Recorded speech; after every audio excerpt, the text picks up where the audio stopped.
Well, just a review of my little boy's electric car that we bought him. I believe it's from Epic Play, but I'll put that in the title where it's from. So it's a little Jeep. It is electric. It all is under here. So oh, still learning myself. Hold on. There we go. So you can see it looks a bit like that. You have to connect this wire when you first get it, and then it does say to charge it for a long time. And whilst you're on charging it, let's start with that. So the charge port is not obvious, but it is under there. You can see that there's on charge now, and this is probably the worst part of the whole thing. So this is the charger. And you can see it's it's falling out. It's an absolute nightmare. So it's this massive plug here. Then you put it into this, and obviously you can do that, and it falls forward or backward. You can do that, and it falls the other way. It's a terrible, absolutely terrible design. If it's in the wall, it's even worse. You can see I've got this on an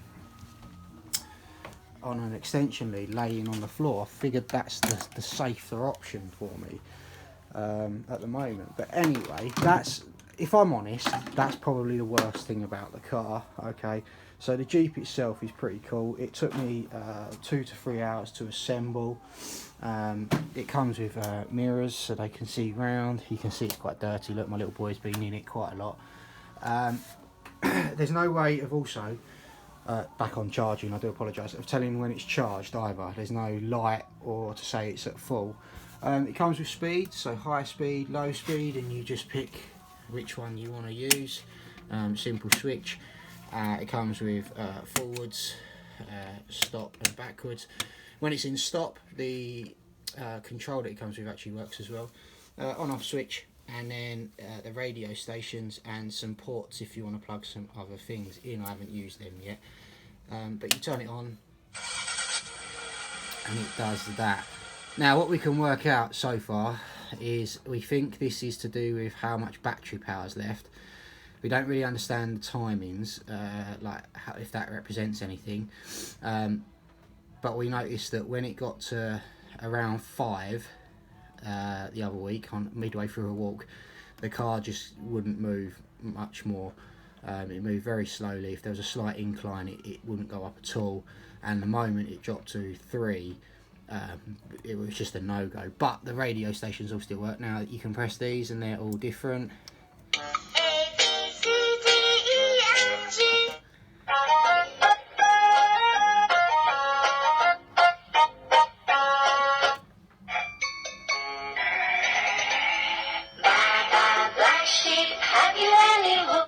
This one tells stories, so if you press tail it tells stories, and if you hold the buttons it turns it down by the station early in the morning. Turns it up or down. Again, another minor fault, not major.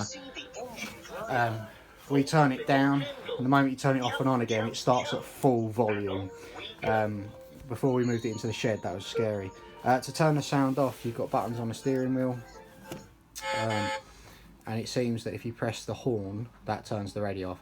These turn the radios back on. Actual steering wheel to turn the wheels, look. So that's me doing that. I think that's kind of it. Obviously the pedal down there to go. Comes with, as you can see, a seat belt. So my little boy loves checking himself in. It doesn't come, so there's screw holes, and the screws are supposed to be in, not like this, for anyone watching the video that maybe works for this company, but the screws fell through in that one, so I've had to put my own ones in just to secure the seat down. It comes with little reflector lights, they're quite cool, and then obviously here's the back, and it has my little boy's name on it. You pay extra for this. We're very confused by it because we paid the extra. It come with 3.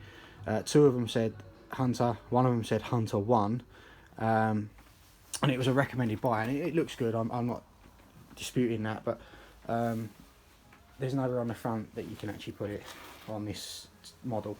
There isn't an actual license plate sticker place. I thought this might be it, but it's not. They didn't fit, so that's that.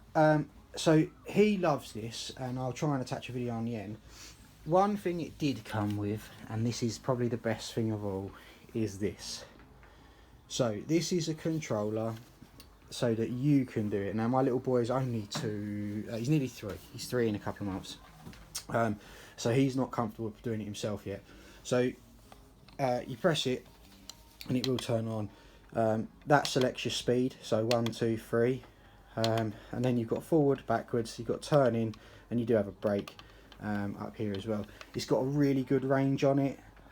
Really like it. My little boy loves it. I get "No daddy, you drive please" all the time. So all in all, was it worth the money? Yes, it was. I would recommend it. Obviously be aware the plug is a bit rubbish, and there's no way of telling. Oh, I turn the control on, and there's no way of telling when it's fully charged. The controller, by the way, there's no on off switch. Basically once you stop using it for a little while, it turns itself off, and it is only a short while. There you go, it's off already. So really good. Would be better if it was clear how it was charging, clear when it was charged, and there was a better plug. I'll try and send a video of me controlling it with my little boy in it on the end of this video. Hope you enjoyed. Another short little review.